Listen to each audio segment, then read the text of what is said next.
BRS భవన్లో మాజీ మంత్రి కేటీఆర్ మాట్లాడుతున్నారు. ఇప్పుడు లైవ్ చూద్దాం. ఇవాళ రాష్ట్రంలో వాతావరణ శాస్త్రవేత్తలు చెప్తున్నారు, ఇంజనీర్లు చెప్తున్నారు, మరి ఎల్ నీనో ప్రభావంతో పైన ఎక్కడ నీళ్లు లేవు, సిస్టంలో నీళ్ళు ఎక్కడ ఉన్నాయా అంటే ఒకటే చోట కన్నెపల్లి దగ్గర ఉన్నాయి. గోదావరిలో అక్కడ ప్రాణహిత నుంచి నీళ్ళు వస్తూనే ఉన్నాయి. ఇది అక్టోబర్ వరకు కొనసాగుతుంది. ముఖ్యమంత్రి గారు వర్షాలు వచ్చే సూచన లేవని చెప్తా ఉన్నారు వచ్చే వారం రోజులు.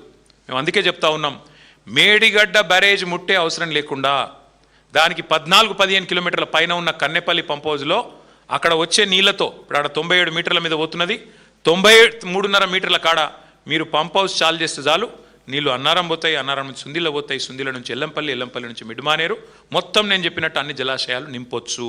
ఇది రాష్ట్ర రైతులు గ్రహించాలి. ఇది కాలం తెచ్చిన కరువు కాదు, ఇది కాంగ్రెస్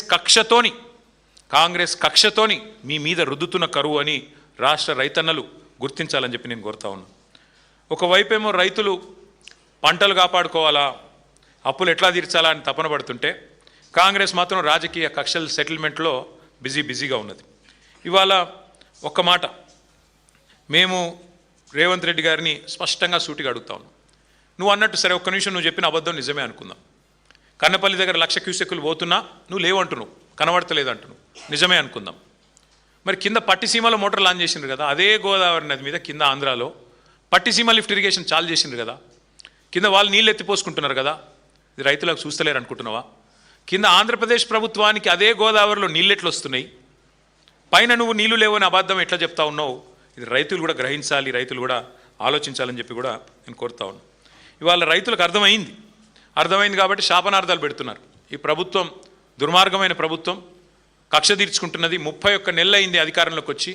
ఒక రైతు గొప్పగా చెప్పినాడు, ఒక రైతన్న, నేను చూసిన వీడియో, అది ఎంత గొప్పగా చెప్పిండంటే, అవునయా కేసీఆర్ గంత పెద్ద ప్రాజెక్ట్ 4 ఏళ్లలో కట్టిండు, మీరు 4 దశాబ్దాలు శ్రీరామ్ సాగర్ కట్టిరు, 5 దశాబ్దాలు కట్టిరు, కానీ కేసీఆర్ అంతకంటే పెద్ద ప్రాజెక్టు 4 ఏళ్లలో కట్టిండు.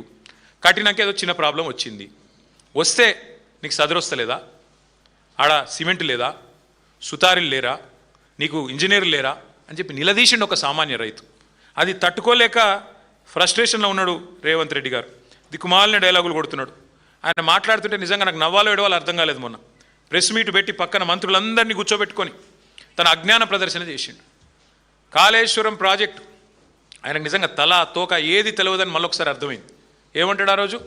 వరద నీటిని ఎత్తిపోయడానికే కదా కాళేశ్వరం అని మాట్లాడుతున్నాడు. రేవంత్ రెడ్డి గారు, మీకు మళ్ళొకసారి చెప్తున్నా, దయచేసి వినండి, విని తెలుసుకోండి.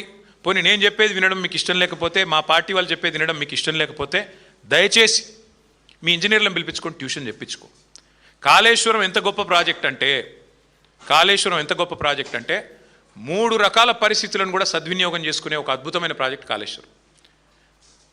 ఎక్సెస్ రెయిన్ఫాల్ ఉంటే, నార్మల్ కంటే అధిక వర్షపాతం నమోదైతే, ఫ్లడ్ వస్తే శ్రీరామ్ సాగర్ నుంచే ఫ్లడ్ ఫ్లో కెనాల్ ద్వారా డైరెక్ట్గా మిడ్మానేరుకు వస్తాయి నీళ్లు. మిడ్మానేరు నుంచి గోదావరి నీళ్లను పైకి లిఫ్ట్ చేసుకోవచ్చు.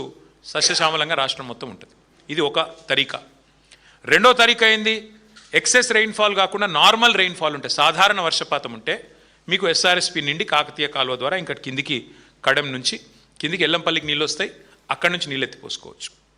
ఒకవేళ ఈ రోజున్న పరిస్థితి ఉండి కరువు వచ్చి, ఎల్ నీలో లాంటి పరిస్థితులు వచ్చి, వర్షపాతం లేని పరిస్థితిలో ఉంటే, అప్పుడు కూడా ఎక్కడ నీళ్లు ఉంటాయని దేవులాడి దుర్బిని పట్టుకొని వ్యాప్కోస్ లాంటి సంస్థ కప్పచెప్పి దేవులాడి వెతుకులాడి పట్టుకున్న పాయింట్ కాళేశ్వరం. ఆ కాళేశ్వరం పాయింట్లో కన్నెపల్లి పంప్ హౌస్ దగ్గర ఎంత వరస్ట్ సిచ్యువేషన్లో కూడా ఇవాళ కూడా 9 టీఎంసీల నీళ్లు కిందికి పోతున్నాయి. 9 టీఎంసీలు అంటే మీ అంచనా కోసం చెప్తున్నా, 9 హుస్సేన్ సాగర్లతో సమానం. గన్ని నీళ్ళు ఉత్తా కిందికి పోతున్నాయి రోజు, ఎవ్రీడే. ఇది అక్టోబర్ దాకా పారుతూనే ఉంటాయి.